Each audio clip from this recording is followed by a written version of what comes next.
అలాగే అసంతృప్తుల గురించి మాట్లాడుకున్నప్పుడు నాగేశ్వర్ గారు ఇటు వైసీపీలో అసంతృప్తులు దాదాపు చల్లారిపోయిన పరిస్థితి కనిపిస్తుంది. కానీ పొత్తులో భాగంగా వీళ్ళకి ఇంకా అసంతృప్తుల విషయంలో ఇంకా కంటిన్యూ అవుతున్న పరిస్థితి కనిపిస్తోంది. అంటే ఎవరి వ్యూహాలు అంటే ఫలించాయనుకోవాలి? జగన్మోహన్ రెడ్డి వ్యూహాత్మకంగా ఏం చేశారంటే, చాలా ముందుగా అభ్యర్థుల్ని మీద ఎక్సైజ్ మొదలుపెట్టారు. హ్మ్. ఎందుకంటే ఆయన ఒకే పార్టీ గనక, ఆయనే నాయకుడు గనక, ఆయన ఇంకే పార్టీతో చర్చించేది లేదు.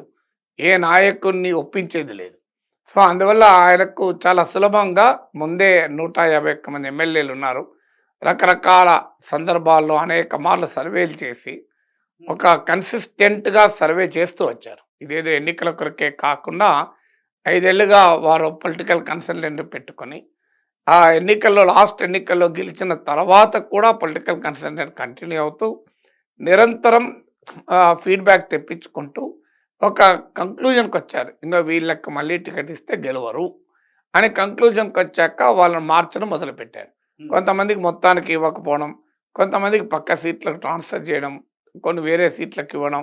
ఇలా రకరకాల రూపాల్లో ముందుగానే క్లియర్‌గా ఏ అభ్యర్థులకు పట్ల ప్రజల్లో వ్యతిరేకతను గమనించి వాళ్ళపైన వేటు వేయడము అన్నది కన్నా వాళ్ళని తప్పించి వాళ్ళని పొలిటికల్‌గా అకామిడేట్ చేశారు ఏదో రూపంలో.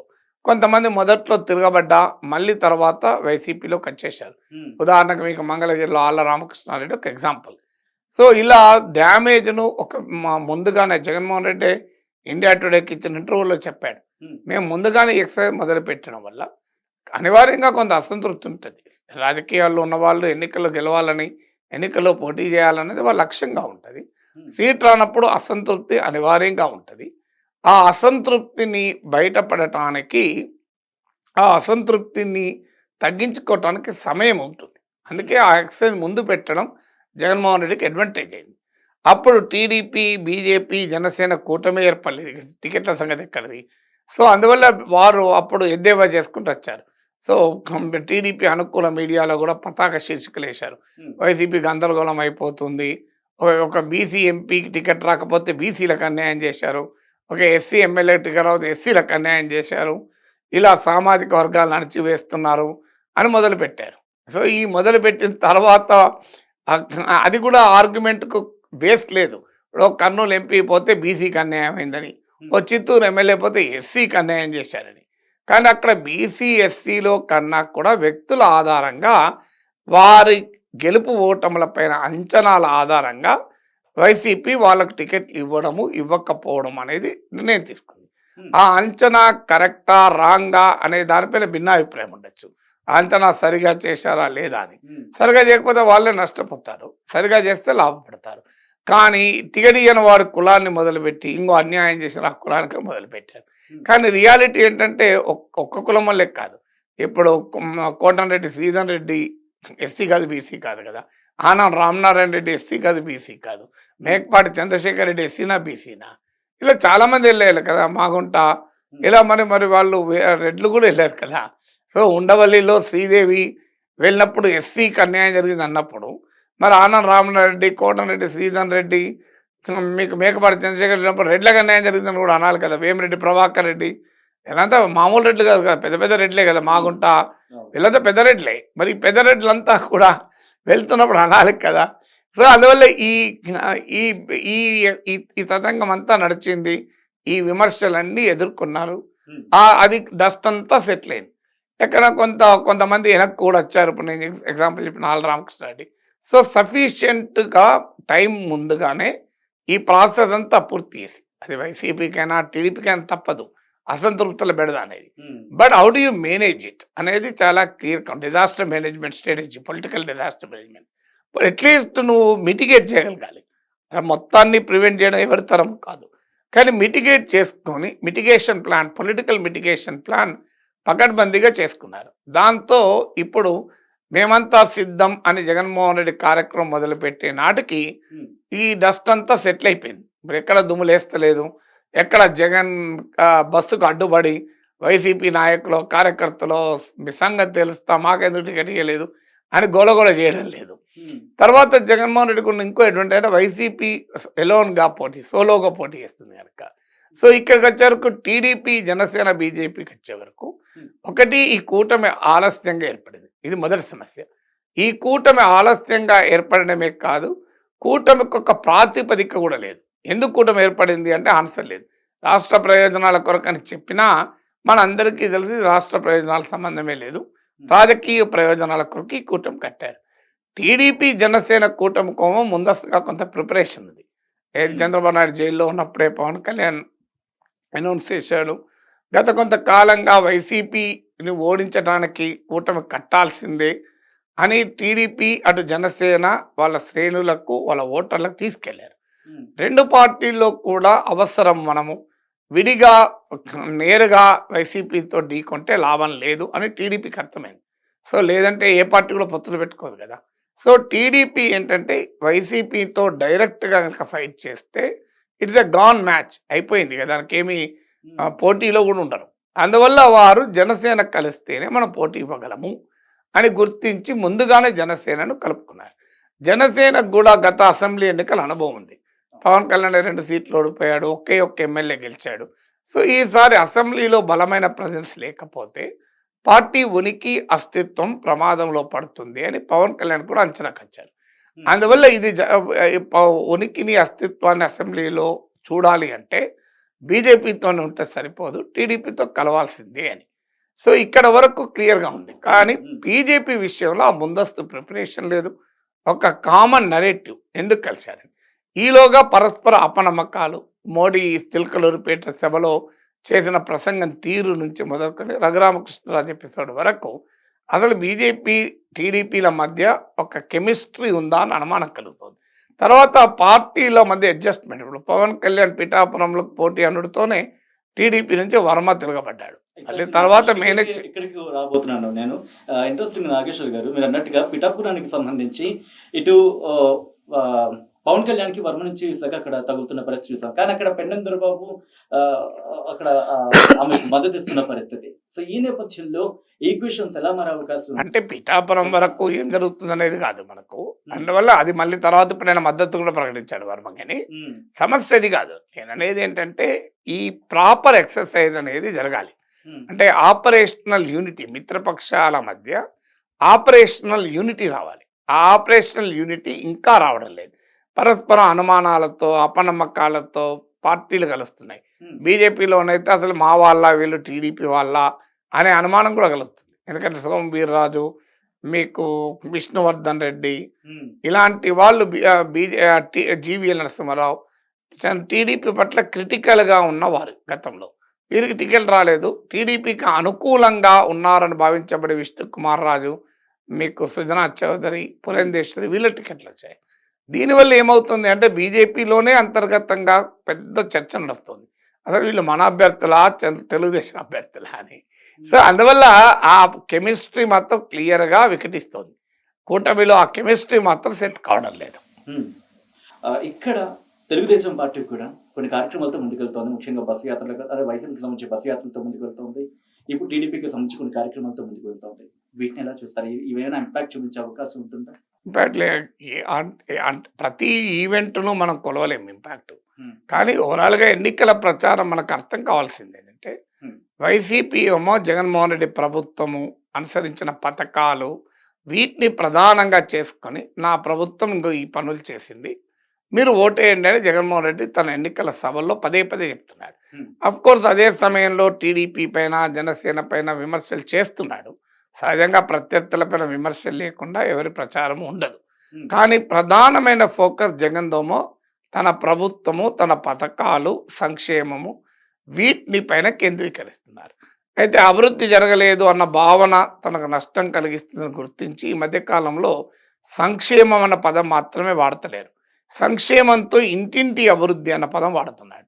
సో అందువల్ల ఆ పొలిటికల్ ఆ పర్సెప్షన్ మార్చాలి అనేటువంటి ఒక లక్ష్యంతో టీడీపీ, జనసేన, బీజేపీ కూటమిలో వాళ్ళ ప్రధానంగా చెప్పుకుంటున్నది హామీలు అవి చెప్తున్నా జగన్మోహన్ రెడ్డికి ఎందుకు ఓటు వేయకూడదు చెప్తున్నారు. అదొక్కటే సరిపోదు. ఇప్పుడు ఎప్పుడైనా ప్రతిపక్షంలో ఉన్న వాళ్ళు సహజంగానే అధికారంలో ఉన్న వారిపైనే టార్గెట్ చేసి క్యాంపెయిన్ చేస్తారు. అధికారంలో ఉన్నవారు తమ ప్రభుత్వం చెప్పుకుంటారు, అందులో తప్పలేదు. కానీ కేవలం జగన్మోహన్ రెడ్డికి ఎందుకు ఓటు వేయకూడదు చెప్తే సరిపోదు. ఇప్పుడు దేశంలో కూడా ప్రతిపక్షాలు చేస్తున్న ఏంటి, మోడీకి ఎందుకు ఓటేయకూడదో చెప్తున్నారు. ఇండియా కూటమికి ఎందుకు ఓటేయలేదో చెప్పలేకపోతున్నారు. అది కన్విన్స్ చేయలేకపోతున్నారు. మాకెందుకు ఓటేయలేదని చెప్పకుండా ఎదురువాడికి ఎందుకు ఓటేయలేదు అని చెప్పేది నెగిటివ్ క్యాంపెయినింగ్.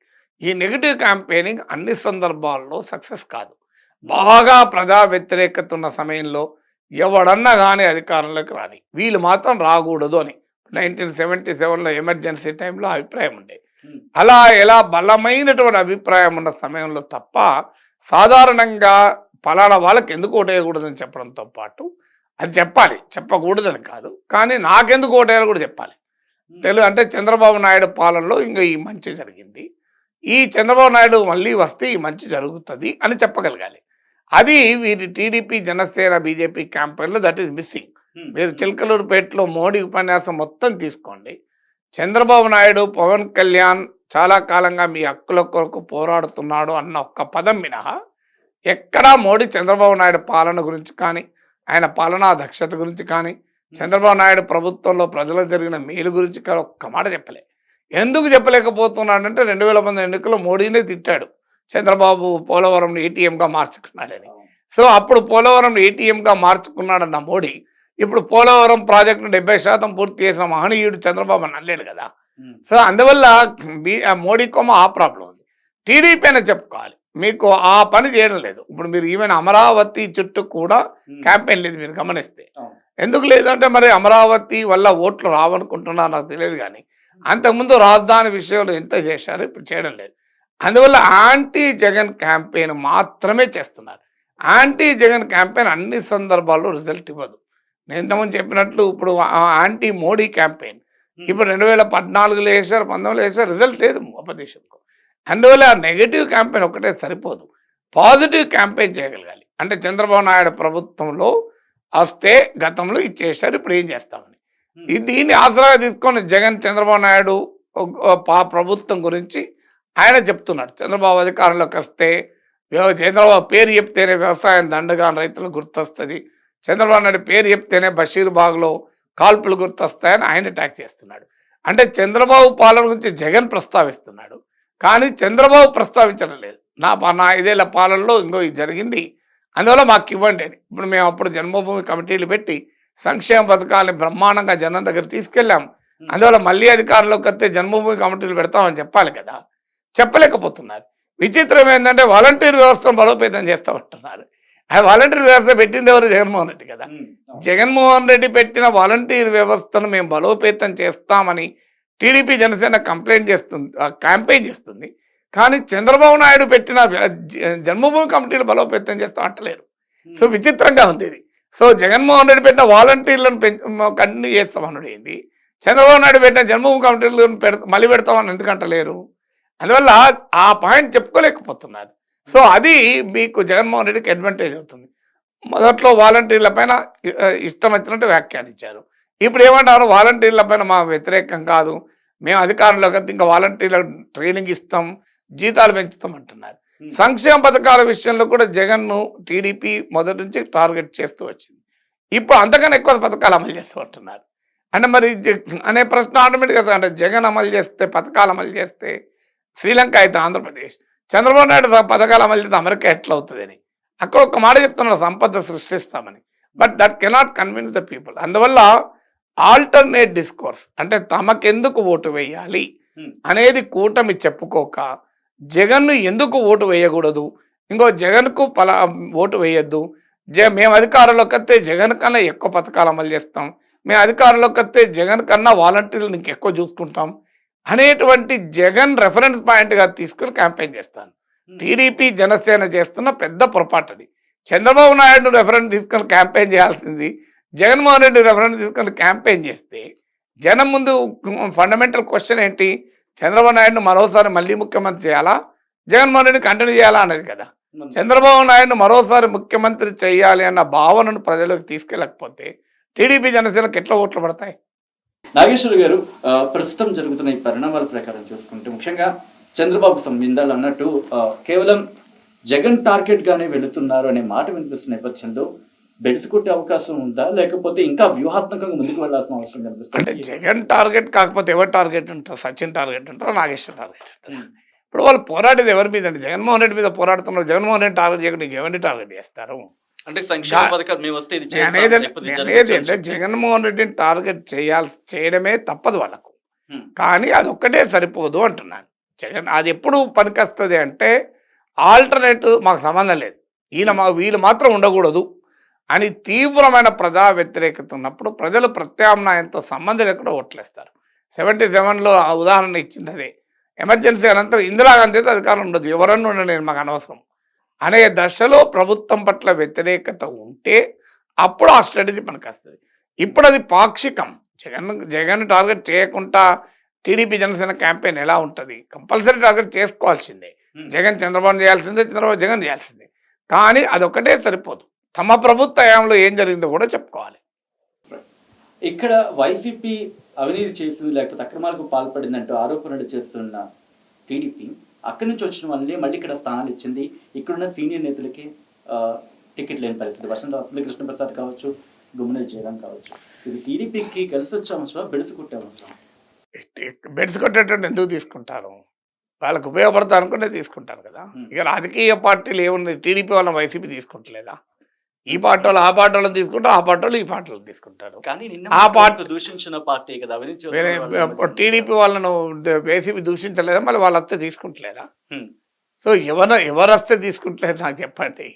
ఏ పార్టీ అయినా అంతే. తెలంగాణలో, ఆంధ్రాలో జరిగేది అది. ఒక పార్టీలో ఉన్నప్పుడు దూషిస్తారు, మళ్ళీ వాళ్ళనే మళ్ళీ తీసుకుంటారు. అదేమి ఒక పార్టీ స్పెసిఫిక్ ఫినామినల్ కాదు కదా. Right. Thank you so much Nageshwar గారు ఆర్టీవీతో జాయిన్ అయ్యి ముఖ్యంగా ఆంధ్రప్రదేశ్కి సంబంధించి రాజకీయ పరిణామాలు ఏ విధంగా ఉండబోతున్నాయి, ప్రస్తుతం జరుగుతున్న పరిణామాలకు సంబంధించి మీ విశ్లేషణ అందించినందుకు థ్యాంక్ యూ.